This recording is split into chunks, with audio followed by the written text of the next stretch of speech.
강진 그리고 여진이 이어지면서 경주 지하의 양산 단층이 활성 단층, 그러니까 살아있는 단층이라는 사실이 확인이 됐습니다. 그런데 이미 5년 전에 전문가들이 이 같은 결론을 내렸지만 정부가 발표를 막았다는 의혹이 제기됐습니다. 파장이 커질 것으로 보입니다. 이정우 기자가 보도합니다. 최근 경주 일대에서 발생하고 있는 강진과 여진. 지난 7월 6일 울산 앞바다에 규모 5.0 지진에 이어 경주 지역에서 강진이 발생하면서 한반도 지진에 대한 공포가 커지고 있습니다.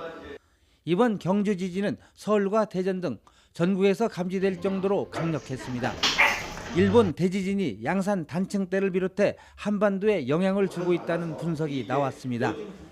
경주 지진의 원인은 힘이 수평으로 받는 주양이동 단층이지만 진원이 지하 12km 아래로 깊어 예상보다 피해는 적었습니다.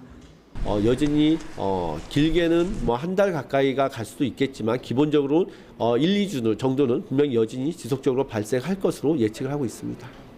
지난 4월 14일과 16일 일본 구마모토에서 발생한 규모 6.5와 7.3의 강진 이후 한반도에서 규모 5.0 정도의 지진 발생이 예상된다는 관측이 맞아떨어지고 있는 겁니다. 일본 내륙 지진의 경우 한반도와 같은 유라시아판에 속해 있어 우리나라에 영향을 주고 있다는 분석입니다. 이번 경주 지진을 계기로 한반도 지진 연구에 대한 새로운 전기를 마련해야 한다는 목소리가 높습니다. 최근 경주와 울산 등 양산 단층대 주변에서 지진 발생 빈도가 잦아지면서 한반도 전반에 걸친 지질 조사와 지진 연구에 새로운 접근이 필요하다는 주장입니다. 경주와 울산 일대에서 크고 작은 지진이 잇따르고 있지만 한반도에서 규모 7.0 이상 대형 지진 발생 가능성은 적다는 견해가 아직은 우세합니다. 전 세계에 지진 안 된 데는 없습니다. 그리고 이번 규모 5.8을 볼 때 우리나라도 규모 6.5 이하의 지진은 언제든지 발생할 수 있는 지역이기 때문에 그에 대한 대비책을 강구해야 된다고 봅니다.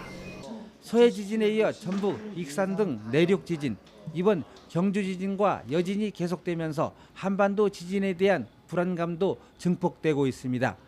YTN 이정우입니다.